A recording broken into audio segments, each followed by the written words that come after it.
নমস্কার বন্ধুরা, যাতাজব vacancy YouTube channel আপনাদের আরও একবার স্বাগতম। বন্ধুরা, এখানে government of West Bengal office of the district magistrate and collector পশ্চিম বর্ধমানে একটি নোটিফিকেশন প্রকাশিত হয়েছে। এখানে ক্লারিক্যাল অ্যাসিস্ট্যান্ট পোস্টে নিয়োগ করা হয়েছে। এখানে আপনাদের সরাসরি ইন্টারভিউর মাধ্যমে নেওয়া হবে। এই পোস্টের জন্য এখানে শিক্ষাগত যোগ্যতা কি বলা হয়েছে, বয়স সীমা কত চাই, ইন্টারভিউ কবে হবে, সেসব নিয়ে এই ভিডিওর মাধ্যমে সংক্ষেপে আলোচনা করব। তাই বলছি পুরো ভিডিওটা শেষ পর্যন্ত দেখো। চলো শুরু করি।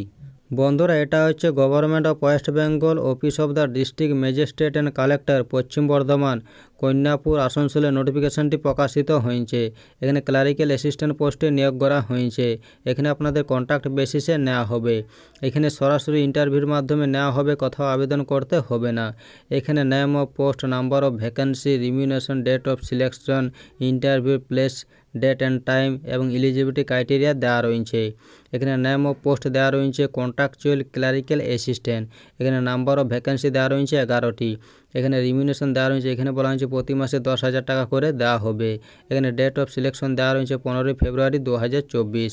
এখানে interview place, date and time দেওয়া রয়েছে। এখানে RTC hall, second floor of civil defence building, Kanyapur Asansol, 15 February 2024 11টায় আপনাদের ইন্টারভিউ নেওয়া হবে। এখানে এলিজিবিলিটি ক্রাইটেরিয়াতে এজ দেওয়া রয়েছে। এখানে ম্যাক্সিমাম এজ দেওয়া রয়েছে 64 বছর। এখানে কোয়ালিফিকেশন দেওয়া রয়েছে। এখানে বলা হয়েছে প্রার্থীকে মাধ্যমিক পাস হতে হবে এবং কম্পিউটারের নলেজ থাকতে হবে। এখানে এলিজিবিলিটিতে বলা হয়েছে প্রার্থীকে রিটায়ার্ড গভর্নমেন্ট এমপ্লয়ি হতে হবে এবং এখানে প্রেফারেন্সে বলা হয়েছে এখানে ক্যান্ডিডেটকে পশ্চিম বর্ধমানের স্থায়ী বাসিন্দা হতে হবে।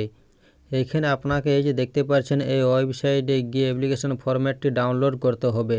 সেটা সমস্ত কিছু ফিল আপ করে নিয়ে আপনার সমস্ত অরিজিনাল ডকুমেন্টস সঙ্গে নিয়ে যেতে হবে ইন্টারভিউর দিনে। এই ছিল নোটিফিকেশনের কয়েকটি গুরুত্বপূর্ণ পয়েন্ট। ভিডিও ভালো লাগলে লাইক করুন, আর এরকম প্রতিদিন রাজ্য সরকার বা কেন্দ্র সরকারের চাকরির খবর পেতে চ্যানেলটিকে সাবস্ক্রাইব করে রাখুন। ধন্যবাদ।